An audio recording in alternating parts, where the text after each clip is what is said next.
Okay, let's continue our second video clip, no? Ang ating the gospel food, no?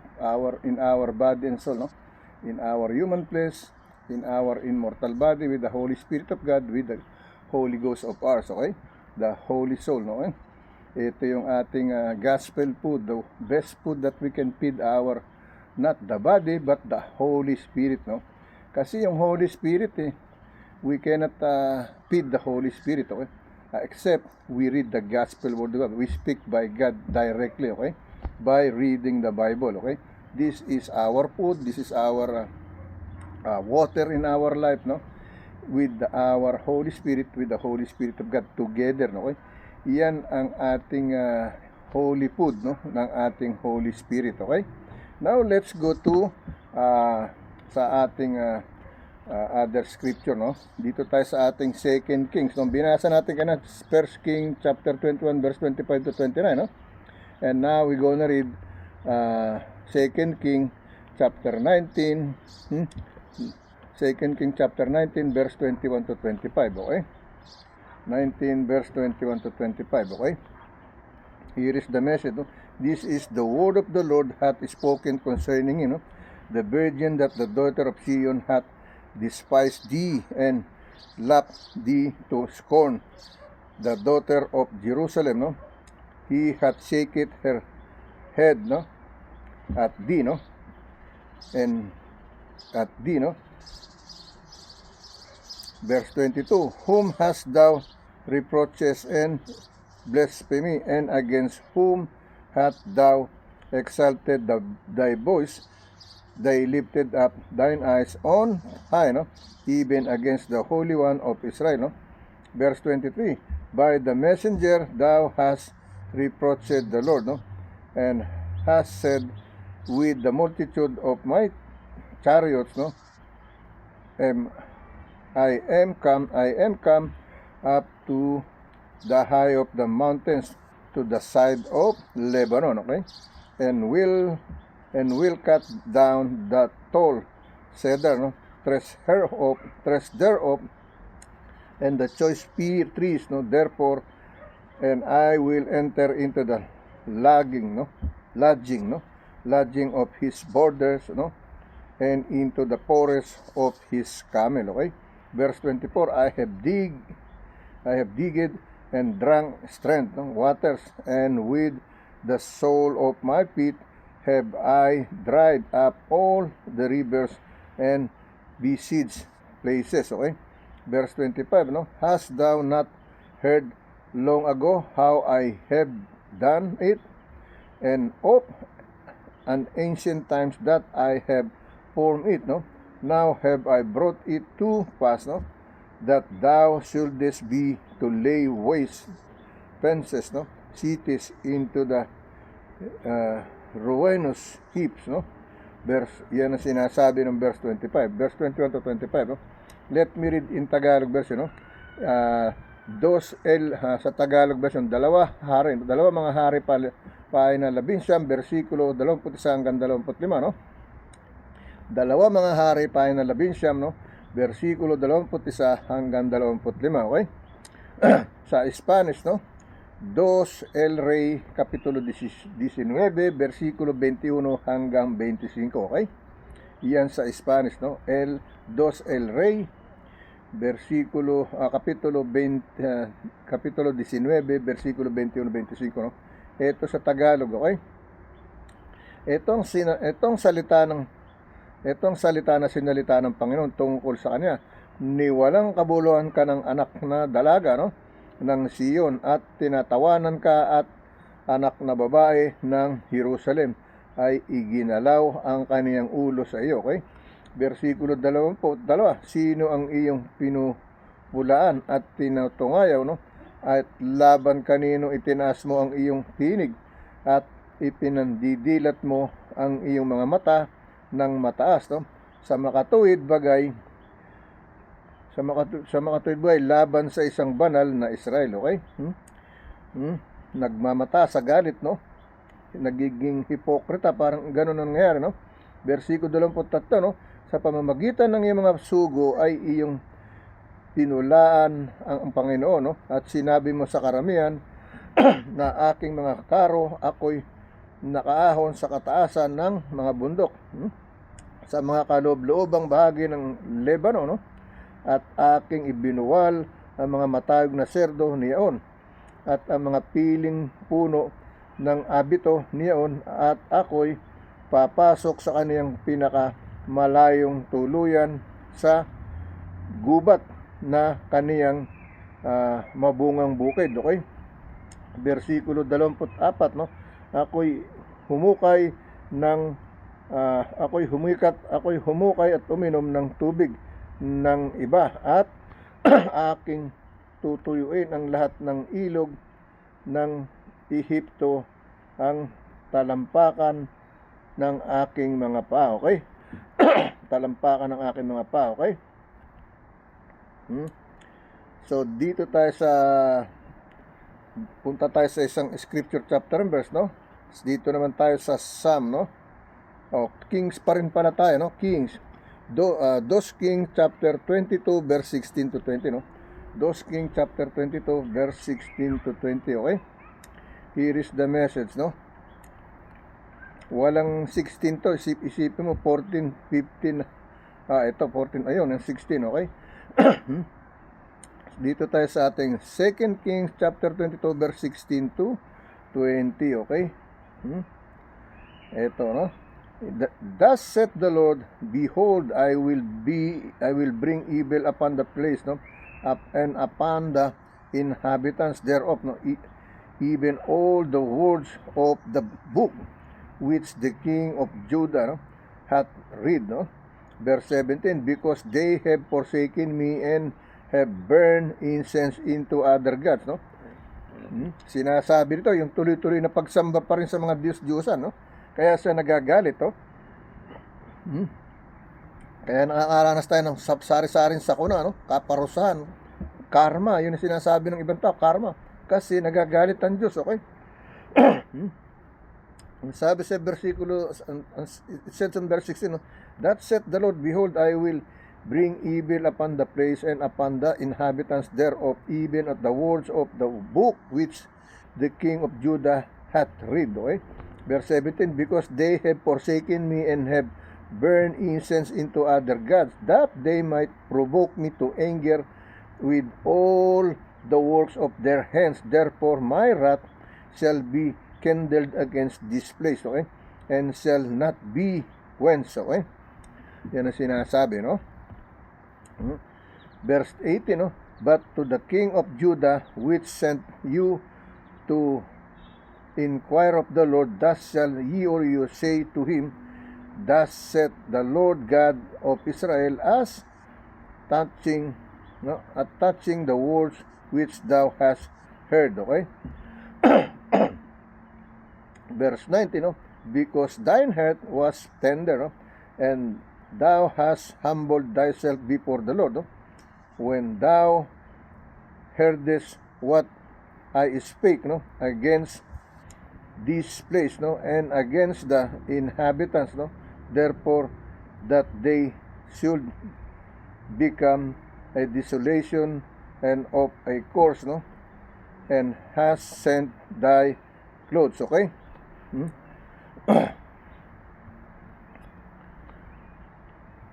Saglit lang, no? Okay, let's continue tayo sa ating verse 20, 2 Kings chapter 22 verse 20 na, okay? Yung binasa natin 19, no? Because thine heart, no, was tender, and thou humbled thyself before the Lord, when thou heardest what I spake against this place, no, and against the inhabitants thereof, that they should become a desolation and a curse, and has sent thy clothes, no, and weep before I also have heard thee, saith the Lord, no. Verse 20, no, behold, before I will gather thee unto the fathers, and thou shalt be gathered into thy grace, no, into thy grave in peace, and thine eyes shall not see all the evil which I will bring upon this place. And they brought the king word again, okay? Ito sa Tagalog yan, okay? Basahin natin sa Tagalog, no?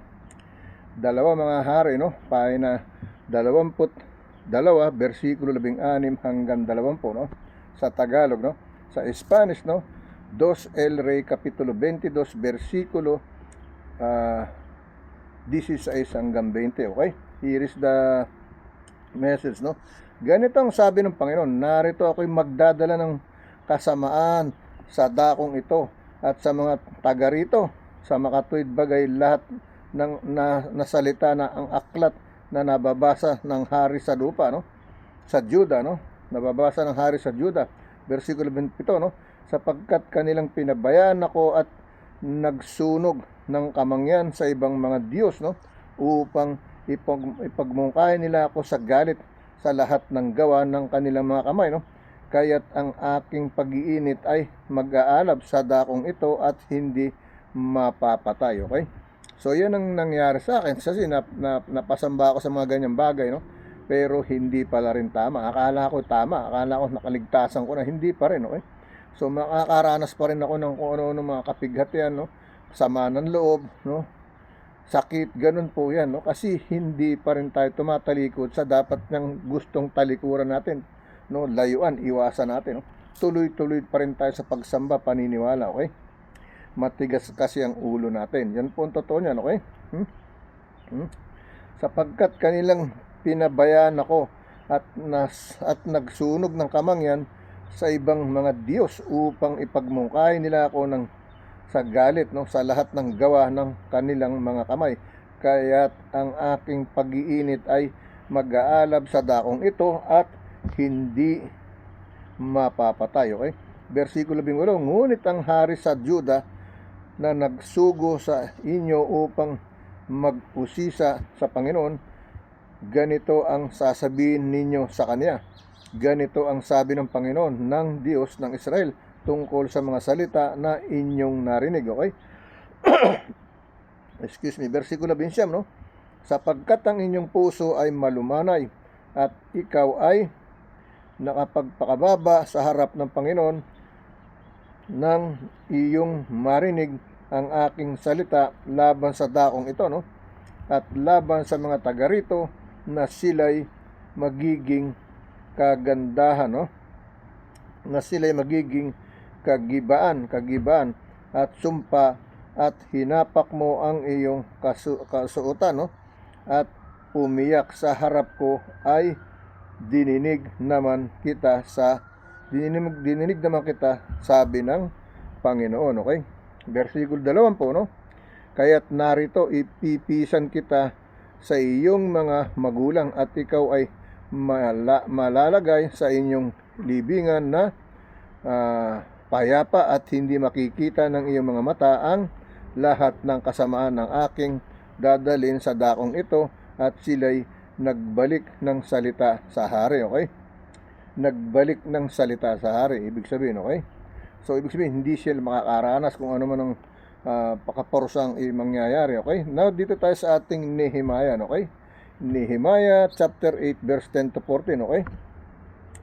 Chapter 8 verse 10 to 14, okay? Then he said unto them, go your way, eat the fat and drink the sweet, and send portion unto them that whom nothing is prepared, for this day is a holy unto our Lord, neither be ye or you sorry, no? For the joy of the Lord is your strength, okay? Verse 11, no? So the Levites is still all the people, no, saying, hold your peace, for the day is holy, no, neither be ye or you grieve, no, grieve. Verse 12, no, and all the people went their way to eat, no, and to drink, and to send portion, and to make great meat, because they had understood, no, because they had understood, no. Ang sabi ng verse 12, no, and all the people, no, went their way to eat and to drink and to send portion and to make great meat, no, because they had understood the words that they were declared unto them, okay? Verse 13, okay? And of the second day, no, were gathered, no, together, no, the chief of the fathers of all the people, the priests and the Levites, unto Ezra and scribe, even unto understand the words of the law. Okay? Verse 14, no? And they found written in the law, which the Lord had commanded by Moses, no, that the children of Israel should dwell in booths, no, in the feast of the 7th month. Okay, yan ang sinasabi ng ating Nehemiah chapter 8 verse 10 to 14, no? Let me read in Tagalog version, okay? Tagalog version, okay? Nehemiah, no, pahina 8, versikulo 10 hanggang 14, no? In Spanish, no, Nehemiah kapitulo 8, versikulo 10 hanggang 14, no? Nang magkagayo, kanyang sinabi sa kanila, no? Magsilakad kayo ng inyong lakad, magsikain kayo ng taba, no? At magsiinom kayo ng matamis, at magpadala kayo ng mga bahagi roon sa walang naihanda, no? Sapagkat ang araw na ito ay banal sa ating Panginoon. Huwag din kayong mamamanglaw, sapagkat ang kagalakan sa Panginoon ay inyong kalakasan. Okay? Versikulo 11, no? Sa gayoy napatahimik ang mga Levita, ang buong bayan, no, na sinasabi, kayo'y magsitahimik, sapagkat ang kaarawan ay banal, ni wag man kayong mamanglaw. Okay? Versikulo 12, no? At ang buong bayan ay yumaon sa kanilang lakad, na nagsikain at nagsiinom at nagpadala ng mga bahagi at mangagsayang mainam, sapagkat kanilang nabatid ang mga salita ng ipinahayag sa kanila. Okay? Versikulo 23, no? May pamili ang pista ng pista ng mga balag ay ginanap. Ang pista ng mga balag ay ginanap. Okay? Versikulo 23, at ng ikalawang araw ay nagpipisan ang mga pangulo at mga sangbahayan ng mga magulang ng buong bayan, ang mga saserdote at ang mga Levita, no, kay Ezra na kalihim upang makinig sa mga salita ng kautusan. Okay?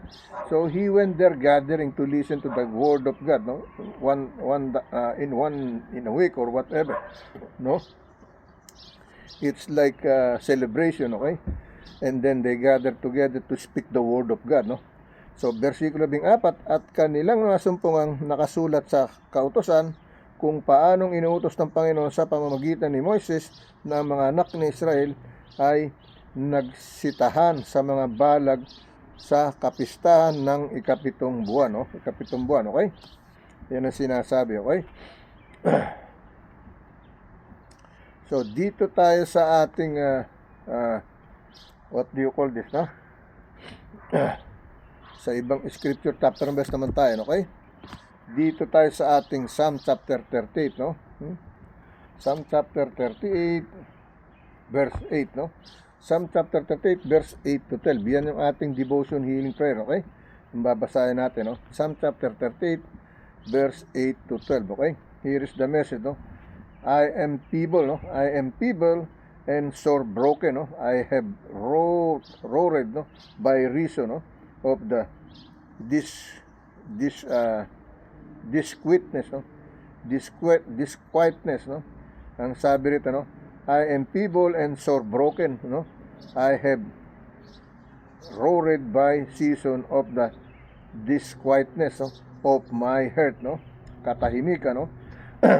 Verse 9, Lord, all my desire is before thee, and my groaning is not hid from thee, okay? Verse 10, okay? Verse 10, no? My heart panted, my strength, no, faileth me as for the light of mine eyes, no, it also is gone from me, okay? Verse 11, no, my lovers and my friends stand aloof, no, for my sore, no, and my kinsmen stand afar off, okay? Verse 12, okay? Verse 12, no, they also that they also that seek after my life, no, lay, no, snare for me, and they that seek my hurt, no, speak mischievous things and imagine desights all the day long. So, okay? Yan ang sinasabi ng ating Psalm chapter 8 verse 8 to 12. Okay? Now let me read in Tagalog version. Okay? Tagalog version, no? Mga awit o kanta pa ay na 38 versikulo 8 hanggang 12. Okay? Here is in Tagalog version, no? Sa Spanish, no, Salmo o Kansyon, no, kapitulo 38, versikulo 8 hanggang 12 sa Spanish, okay? Sa Tagalog, mga awit o kanta pa ay 38 versikulo 8 hanggang 12. Sa English, Psalm chapter 38 verse 8 to 12, okay? Ako'y nang lalata, no? At bugbog na mainam, ako'y umaangal dahil sa kaba ng aking loob, okay? Pagod na, kumbaga tired ka na, no? Pagod na, no? Versikulo 9, Panginoon, lahat ng aking nais ay nasa harap mo at ang aking hibig ay hindi lingid sa iyo, okay? No? Daing, ibig sabihin, no? Hibig, no? Versikulo 10, ang aking loob ay kaba-kaba, ang aking kalakasan ay nang lalata tungkol sa liwanag ng aking mga mata ay napapawi rin ito sa akin, okay? Versikulo 11, ang mga manliligaw at mga kaibigan ko ay nangatayong malayo sa aking paghihirap, no? At ang aking mga kamag-anak ay nakalayo, okay? Versikulo 20, sila namang mag-uusig ng aking buhay ay naglalagay ng mga silo na ukol sa akin, at silang nagsisiyanap ng aking ikapapahamak ay nangagsasalita ng mga masasamang bagay at nag-iisip ng pagdaraya buong araw, okay? Yan ang ibig sabihin, okay? Pagdaraya buong araw, okay? Now, let me read sa ating devotion healing prayer. Ang title yan, groaning. Nabasa natin yung groaning kung natatandaan ninyo, no? Nasaan ba yung groaning, no? Ang sabi rito, no? Broken have no reason, eh? Ito, nasa verse na, no? The Lord of my desire, no, is before thee, and my groaning is not hid from thee, okay? Groaning, okay? Ito sa devotion healing prayer, no? I am feeble and utterly crushed, no? I groan, no? I groan in anguish of hurt, okay? Psalm chapter 38 verse 8, we read verse 8 to 12, okay? When you feeble your feel, no? It, no? When you feeble, you feel it. Deep down, you know, you simply can't master the strength you need. You might feel physically feeble and be fully aware, no? And be fully aware of your limitation, no? And lack of abilities, no? Or you might be mentally or spiritually feeble and feel like life has taken a huge crushing toll on you, no? Toll on you. When feebleness crashes in with crushing blows, no, it's okay to lament, no. When your heart feels utterly anguish, it's okay to groan, no.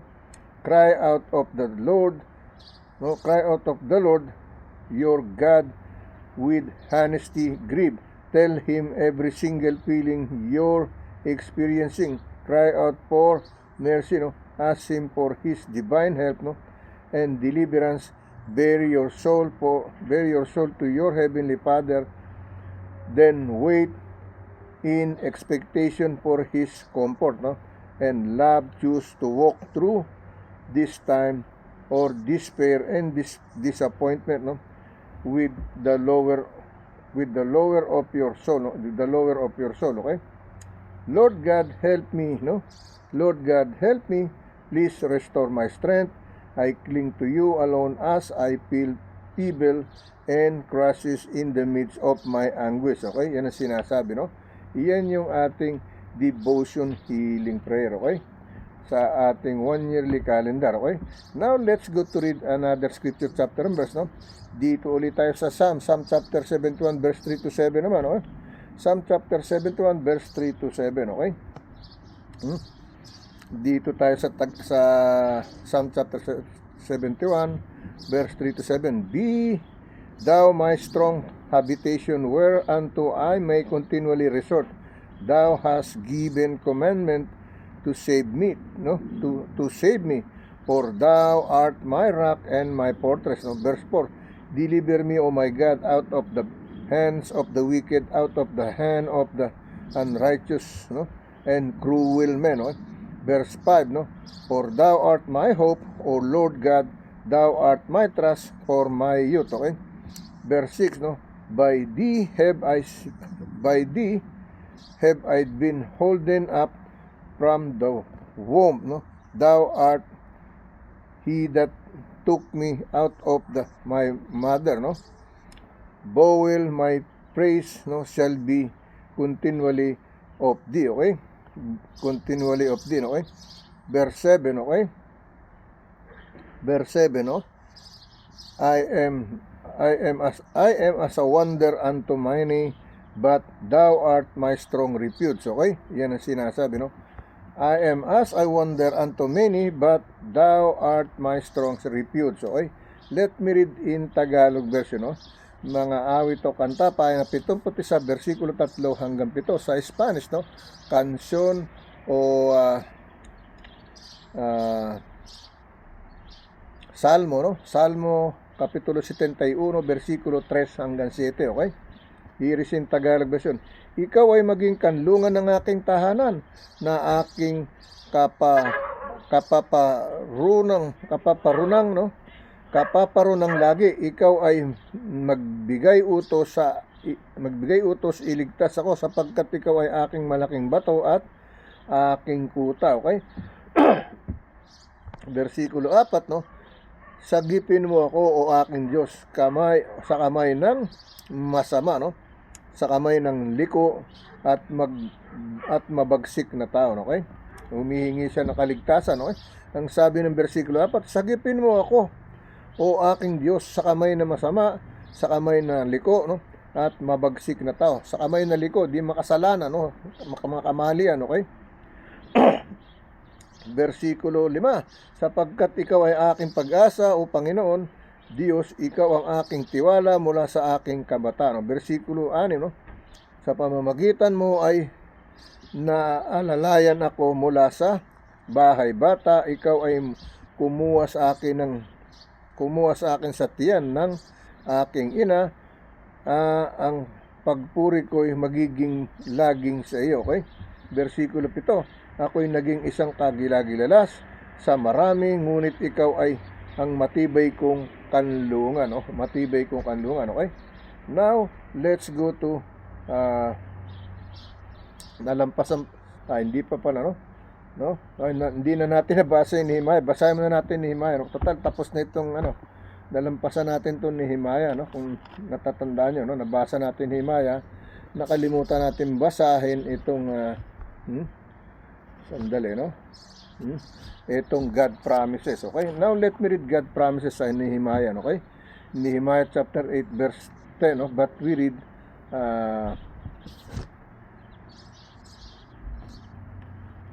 Nehemiah verse 10 to 14, okay? Kung natatandaan nyo, no? So, let me read, the joy of the Lord is your strength. The joy of the Lord is your strength, no? Ang kaligayahan ng Diyos ay ang ating lakas, okay? The joy of the Lord is your strength, no? One of the characteristics of the Christian is an inward joy that does not depend upon circumstances, no? S.D. Gordon, no, said of joy, joy is distinctly, a Christian word and Christian thing. It is the reverse of happiness, no? The reverse of happiness, no? Happiness is the result of what happens of an agreeable sort, no? Joy has its spring deep down inside, no? And that spring never runs dry, no? No matter what happens. Only Jesus gives the joy, no? Only Jesus gave the joy. Yan ang sinasabi ng God promises natin, no? Peace with God, no? Groaning, no? Yan ang title ng dalawa. Peace with God, groaning, no? O groaning, peace with God, okay? Now, let's go to read sa atin ng Isaiah, no? Isaiah chapter 25, okay? Isaiah chapter 25, verse 4 to 8, okay?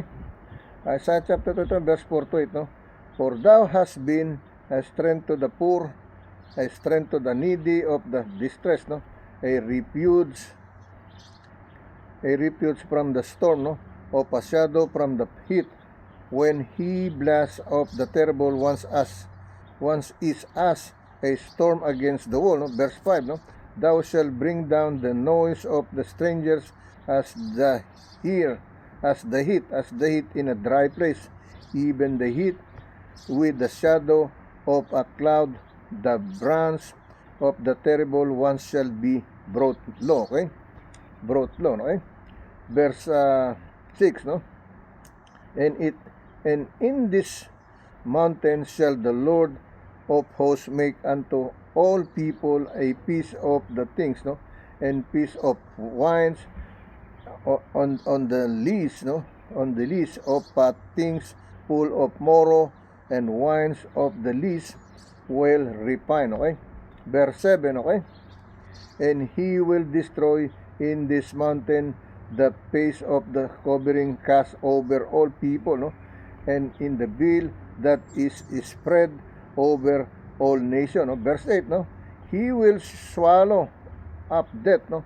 In victory, and the Lord God will wipe away tears from all the faces, no? And the rebuke of his people, no, shall be take away front of all the earth, for the Lord hath spoken it, okay?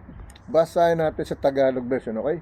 Isaiah, pahina 25, versikulo 4 hanggang 8, okay? Sa Spanish, no? Isaiah, kapitulo 25, versikulo 4 hanggang 8, okay?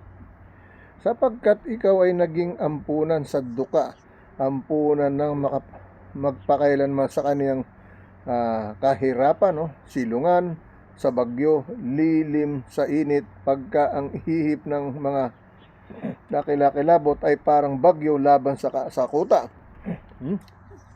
Versikulo 5, gaya ng init sa tuyong dako, no? Patitigilin mo ang ingay ng mga taga-ibang lupa, gaya ng init ng sa pamamagitan ng lihim ng alapaap, no?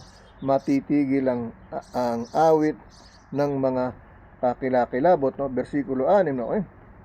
At sa bundok na ito ay gagawa ang Panginoon ng mga hukbo sa lahat ng mga bayan, na isang kapistahan ng mga matabang bagay, ng isang kapistahan ng mga alak ng leon, ng mga matatabang bagay na puno ng utak, ang mga alak na leon na totoong sala. Versikulo 7, no? At kaniyang aalisin sa bundok na ito ang takip na nalalagay sa lahat ng mga bayan, at ang lambong na naladlad sa lahat ng bansa, okay? Versikulo 8, no? Sinakmal niya ang kamatayan, no? Sinakmal niya ang kamatayan, no? Magpakailanman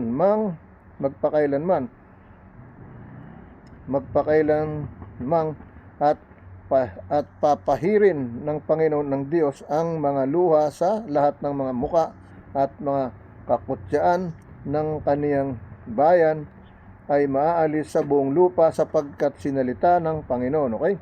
So yan po, no? Yan ang ating ikalawang video. Babalik tayo sa ikatlong video natin, okay?